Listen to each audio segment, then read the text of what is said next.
सिद्धिभ्यः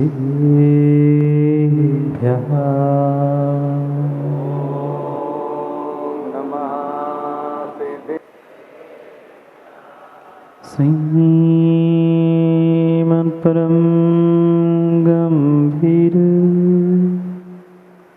स्याद्वान्मोहलाञ्छन् त्रैलोक्यनाथस्य शासनं जिनशासनं दृष्ट्वा जनान् लोकविकर्मबद्धान् व्यस्तान् तो ज्ञानविवेकमन्धान् नीतिं सुधाबिन्दुममं ब्रवीमि लोकाक्षरेणानन्दं लभन्तः नमो हरिहन्ताणं नमो सिद्धाणं नमो आयर्यणं नमो वज्रायणं नमो सर्वसाहु।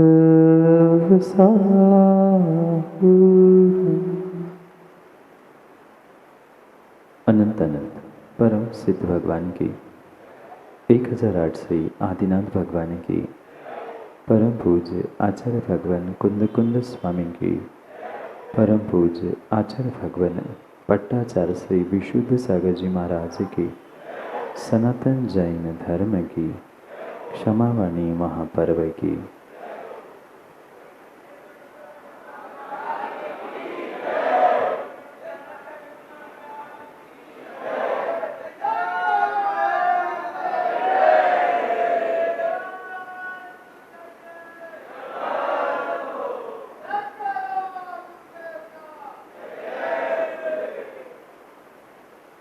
अंतिम देश वर्धमान स्वामी के शासन में हम सभी विराजते और उनकी यह पावन पीयूष देशना हम सभी के लिए परम उपकारी।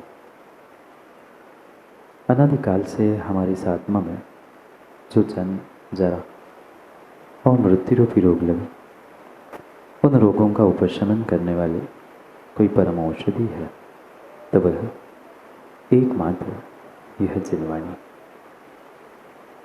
भव्यात्माओं, जिस प्रकृति में हम रहते हैं, जिस प्रकृति में हम रहते हैं, वह प्रकृति हमें हर पल हर समय कुछ न कुछ बोध अवश्य कराती, कुछ न कुछ सिखाने का प्रयास हर प्रकृति का क्षण, हर प्रकृति का समय करता है। चाहे बरसात हो, चाहे गर्मी, चाहे ठंड हो, चाहे धूप हो, चाहे छाँव, चाहे पृथ्वी हो या अन्य भी कोई पदार्थ क्यों न हो, कहीं न कहीं वह प्रकृति, ये सृष्टि हमें हर समय उपदेश देने का प्रयास करती है। अंतर इतना है कि कुछ विरले पुण्यात्मा समझदार जीव प्रकृति से प्राप्त उपदेशों को ग्रहण करते हैं और कुछ ऐसे भी जीव होते हैं जो साक्षात उनके लिए दिए गए उपदेशों को भी समझ नहीं पाते। हमें अपने जीवन के बारे में अपने आप से निर्णय करना है कि हमारी गिनती कहाँ आती। क्या हर समय हर पल जो प्रकृति मुझे उपदेश दे रही है, प्रत्येक वस्तु कुछ ना कुछ देने का प्रयास कर रही है, क्या मैं उसे ग्रहण करने की शक्ति रखता है? हम उस प्रकृति से, देवशास्त्र गुरु से, धर्म से या इस पृथ्वी से भी कभी कुछ ग्रहण करने का प्रयास किया? शायद नहीं, शायद नहीं किया, क्योंकि आज हर व्यक्ति, हर इंसान अपने सुख सुविधाओं के साधनों में इस कदर व्यस्त है, इस तरह से व्यस्त है कि उसे प्रकृति की ओर बढ़ने का और प्रकृति से कुछ समझने का, ग्रहण करने का उसने पुरुषार्थ ही नहीं कि पुरुषार्थ तो बात की बात है, समझने का भी शायद प्रयास नहीं किया। ये परम सत्य है राजेश जी कि एक एक वस्तु, जड़ वस्तु भी हमें शिक्षा देती है, उपदेश देती है। आवश्यकता माँ हमें उस उपदेश को अपने कानों से, आँखों से, नाक से, मुख से और सर्वांग से ग्रहण करने की है। इस ब्रह्मांड की शायद ही कोई ऐसी वस्तु होगी, जड़ हो चाहे पुद्गल हो, चाहे वह सजीव हो, चेतना सहित हो, प्रत्येक वस्तु मुझे कुछ न कुछ देती है। उसकी संगति में पहुंचकर मुझे क्या ग्रहण करना है ये मेरा निर्णय। क्योंकि वस्तु में गुण भी होते हैं, वस्तु में दुर्गुण भी होते हैं, वस्तु में सद्गुण भी होते हैं। निर्णय मेरे विवेक का है कि मुझे उसके पास पहुंचकर उसके सद्गुणों को ग्रहण करना है कि उसके दुर्गुणों को, उनकी खामियों को ग्रहण करना है। कुछ एक जीव ऐसे भी होते हैं, कुछ एक जीव ऐसे भी होते हैं जो उन खूबियों को ग्रहण करने की जगह खामियों को ग्रहण करते हुए, गलतियों को ही देखकर अपने भी जीवन को और सामने वाले के भी जीवन को कहीं न कहीं कोसते हुए पुनः पुनः दुखों को प्राप्त करते। ये भारतीय दर्शन है, ये भारतीय परंपरा और भारतीय जितनी जितनी परंपराएं हैं और विशेष हमारी जो ये जैन परंपरा है, ये प्रत्येक जैन परंपरा के कार्य मात्र और मात्र प्रकृति से जोड़ने के लिए, प्रकृति से प्राप्त करने वाले उपदेशों को समझाने के लिए दिए जाते। शायद आप सभी ने 10 दिन पर्युषण पर्व अपने अपने मंदिरों में मनाए होंगे, अपने अपने तरीके से मनाए होंगे, कोई आगे कोई पीछे, पर हर कोई जैन समाज का व्यक्ति पर्युषण तो मनाता ही मनाता है। और ये कितनी अद्भुत परंपरा, कितनी हमारी अद्भुत परंपरा है कि जब भी हमारी ये पर्युषण पर्व प्रारंभ होते हैं, उत्तम क्षमा से प्रारंभ होते हैं और माँ समापन क्षमावाणी के साथ ही होता है। ये प्रकृति हमें यही सिखाती है, तू कहीं से भी शुरुआत कर, तुम्हारा अगर समाप्ति का काल आएगा तो तुम्हें वही आना पड़ेगा जहाँ से तुमने शुरुआत की थी। जैसे तुमने शुरुआत की थी, माँ के कुक्षी से जन्म लेके मरते समय भी ज्ञानी ध्यान रखना, तुम्हें उसी भेष, उसी अवस्था में पहुँचते हुए ही उस प्रकृति से ही मिलना होगा। कितने ही जीवन भर श्रृंगार कर लेना, कितना ही जीवन भर श्रृंगार कर लेना, पर ये जीवन का सत्य, ये क्षमावाणी और पर्युषण पर्व हमें सिखाता है, क्षमा से ही शुरुआत कर अंत भी तुम्हें क्षमा पर ही करना है। क्षमा से ही शुरू करते हुए अंत भी हमें क्षमा पर करना है। क्षमा का मात्र अर्थ कान पकड़कर सॉरी कह देना, मोबाइल व्हाट्सएप और कार्डों पर लिखकर तत्समिच्छामि दुक्कडम कह देना, इतना क्षमावाणी का अर्थ नहीं था, इतना क्षमावाणी का अर्थ नहीं था। पर क्या करे माताओं, आज हमने पर्वों के अर्थ और प्रकृति से जुड़ते हुए उनके रहस्य को समझने का प्रयास ही नहीं किया। आज व्यक्ति यही समझता है विशाल भाई कि साल में एक बार शिष्टाचार का पालन करते हैं, फॉर्मेलिटी के लिए, औपचारिकता के लिए हम मंच पे पहुंचेंगे, मंदिर में शाम को एकत्रित हो जाएंगे, भगवान की धाराएं हो जाएंगी और एक दूसरे से कह देंगे तस्मिच्छामि दुक्कडम, क्षमा कर देना, गलती हो गई। पर कभी उस गलती का एहसास हुआ? जो वाणी से हमने क्षमा पहुंचाई, जो कार्ड से, व्हाट्सएप से, मोबाइल से और पता नहीं मैसेजों से जो एक दूसरों के लिए हमने रील भेजकर कहा कि तस्मिच्छामि दुक्कडम, आज क्षमावाणी है, क्षमा कर लेना, 364 दिन तो वैर भाव रख रहे हैं और 64 क्या 365 दिन वैर भाव है, मात्र व्यवहारिकता दिखाने के लिए क्षमा मांगना, ये क्षमावाणी नहीं है, ये क्षमावाणी नहीं है, ये क्षमावाणी नहीं है। ये पर्युषण पर्व, ये क्षमावाणी हमें पल पल यही सिखाती है कि ज्ञानी ध्यान रखना, क्षमा से ही शुरू होंगे और क्षमा पर ही समाप्त होंगे। क्षमा का अर्थ साहित्यिक भाषा में नीतिकारों ने और आचार्य भगवंतों ने पृथ्वी कहा है। पृथ्वी का दूसरा समानार्थी शब्द क्षमा है और क्षमा से ही तुम्हें शुरू करना है और क्षमा पर ही समाप्त होना है। शब्दों को नहीं समझ रहे?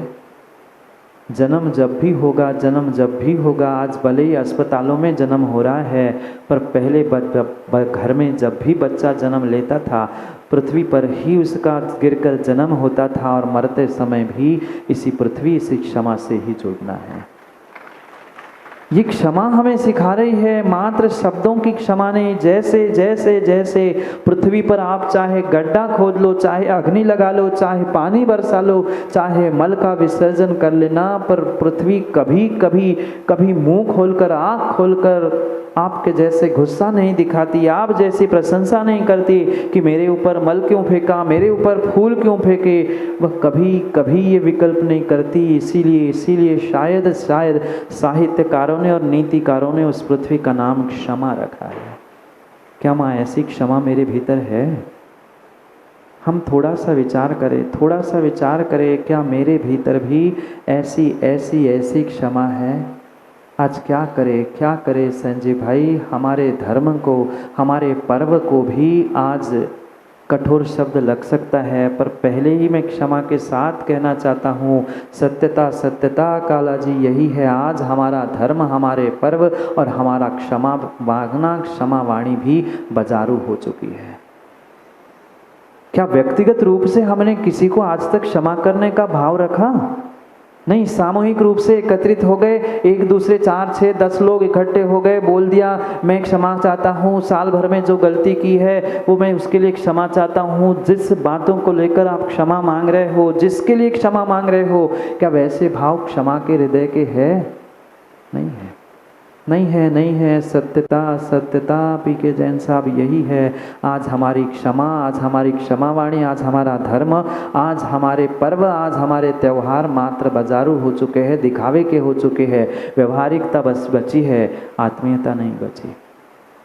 क्या आत्मीयता से आपने अपनी गलती का एहसास करते हुए कभी दूसरे से क्षमा आज तक मांगी?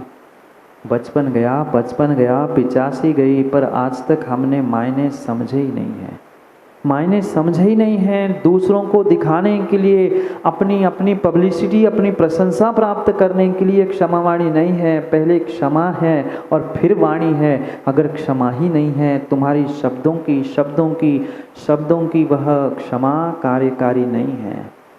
कि जितने भी कार्य हमने आज तक किए हैं, धर्म को लेकर हो, चाहे घर परिवार गृहस्थी को लेकर हो, प्रत्येक कार्य और मेरा जीवन मात्र एक यंत्र के समान हो गया। यंत्र जानते? मशीन जानते आप लोग? मशीन का बटन लगा लो, जो मशीन का फंक्शन है वो पूरा करते हैं, और मशीन का बटन बंद कर दो, फंक्शन बंद हो गए। क्या ऐसी हमारी जिंदगी नहीं है? सुबह बटन चालू, जो रूटीन करना था दिन भर का किया, शाम हो गई, फिर बटन बंद।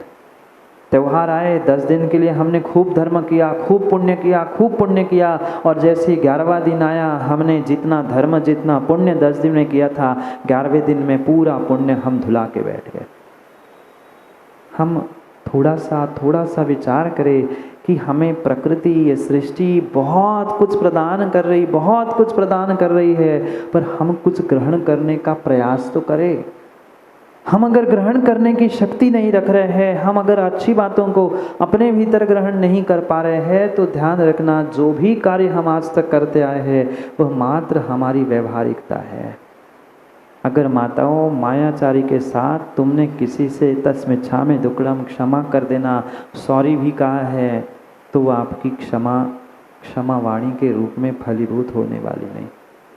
हृदय से लगना चाहिए, वास्तव में हमें लगना चाहिए कि हाँ, कुछ ना कुछ हमसे गलती हुई होगी, पर क्या कभी हम इन भावों से क्षमावाणी मनाने का प्रयास कर चुके? नहीं किया। क्षमा मांगते इतने ढीठ और इतने वीर हो चुके हैं कि अब कहने की उनको आवश्यकता ही नहीं है कि क्षमा वीरस्य भूषणम। हाँ महाराज जी, हम वीर है ना, क्षमा तो वीर का लक्षण होता है, क्षमा तो वीर का भूषण होता है। हम इतने वीर इतने ढीठ हो चुके हैं बंटी भाई कि हमें फर्क ही नहीं पड़ता कौन क्या कह रहा है कौन क्या कर रहा है। हमें जो करना है, हमें जैसा लगता है हम वैसा ही करते हैं। और साल में एक बार, जैसे जैसे बहुत सारे लोग यही सोचते हैं कि साल में एक आध बार हमने दान कर लिया हमारा कार्य हो गया, ऐसे ही साल में एक आध बार हमने धर्म कर लिया, क्षमा मांग लिया, क्षमा वाणी के दिन हमारा काम हो गया, साल भर का हिसाब चुकता होगा? बोलो ना माता, होगा? नहीं होगा, नहीं होगा, नहीं होगा। जैसे व्यापारियों अशोक जी प्रतिदिन का हिसाब प्रतिदिन व्यापारी करता है, ऐसे प्रतिदिन की क्या क्षमा मांगने की धारणा हमने रखी? क्या हमने दूसरे को क्षमा करने के भाव रखे? आज मात्र और मात्र कसायों के कारण आज ये विडंबना दिख रही है। व्यक्ति समझ नहीं रहा है, धर्म से, मंदिरों से, धर्म आयतनों से और परस्पर में एक घर में रहते हुए भी मात्र कसाय और मान के पीछे व्यक्ति धर्म से और अपने परिवार से जुड़ नहीं पा रहा है। कहने के लिए तो साल में एक बार क्षमा मांग लेते हैं, औपचारिकता कर लेते हैं, पर कितनों को आज तक हमने क्षमा किया? माँ याद करो ना, आज तक ऐसा कोई दूध का धुला इंसान यहाँ बैठा नहीं होगा, इस संसार में नहीं होगा जिसके साथ कुछ विसंगतियाँ नहीं हुई होगी, जिसकी कभी किसी के साथ लड़ाई नहीं हुई होगी। जिन से लड़ाई हुई उनके घर जाकर कभी हमने क्षमा मांगी? उनको तो भूल कर भी हाथ जोड़कर जय जिनेन नहीं करते और पड़ोसी को 4 बार सुनाते, मैं क्षमा है ना, आज क्षमा वाणी है, आज सबसे क्षमा चाहता हूँ, सबको क्षमा करता हूँ। पर जिससे दुश्मनी है, जिससे वैर है, उससे कभी हाथ जोड़कर क्षमा मांगने के भाव रखे? कभी क्षमा मांगी? ये मत कहने आना महाराज जी, हमारी तो किसी के साथ वैर भाव है ही नहीं है, ये तो मायाचारी है, ये तो छल है। व्यक्ति अपनी भूल को स्वीकार नहीं करना चाहता। संसार में, घर में, गृहस्थी में, व्यापार में, जहाँ जहाँ रहते हो, कहीं न कहीं ये सत्यता को स्वीकार करो, जहाँ राग है वहाँ द्वेष है। आपका राग भी नहीं है ना किसी से? घर से, परिवार से, सगे संबंधियों से, मित्रों से अगर राग है तो राग स्वयं कह रहा है, द्वेष के अभाव में राग नहीं होता। ये मान्य कर लिया कि 90 लोगों से अगर तुम्हारा राग है तो 10 लोगों से कहीं ना कहीं द्वेष वैर होगा ही। उन 10%, 10 नहीं कह रहा हूँ, 10 नहीं मानो तो 1-2% लोगों से कभी क्षमा मांगी? नहीं मांगी। जिनसे हमारी पहले से ही मित्रता थी, जिनसे हमारा पहले से अच्छा व्यवहार था, उनको तो गले लगा के, उनको तो दिन भर मैसेज चला के, रील चला के क्षमा करो। और जिससे लड़े हैं, जिसको कभी धमकाया था, जिसको कभी डराया था, उनसे कभी क्षमा मांगी? नहीं मांगी। और शायद आनंद भाई आने वाले समय में मांगने की कोई गुंजाइश भी शायद नहीं है। और नहीं है तो माताओं, हमारे क्षमा मांगना किसी प्रकार से सार्थक हो नहीं सकता। मात्र क्षमा करो, तस्मै क्षामे दुक्कड़म, सॉरी आदि शब्दों को रटना ही क्षमावाणी नहीं है। उसका वैसा जीवन में प्रस्तुतिकरण भी होना चाहिए, वैसा हमारा वह आचरण भी तो होना चाहिए कि हाँ, सामने वाले को लगे भी कि मैंने उसको क्षमा कर दी है, तभी तो वो भी तुम्हें क्षमा कर दे। मात्र शब्दों से क्षमा याचना करने से, भूल को भूल जाओ कहने से कोई किसी को क्षमा कर नहीं सकता।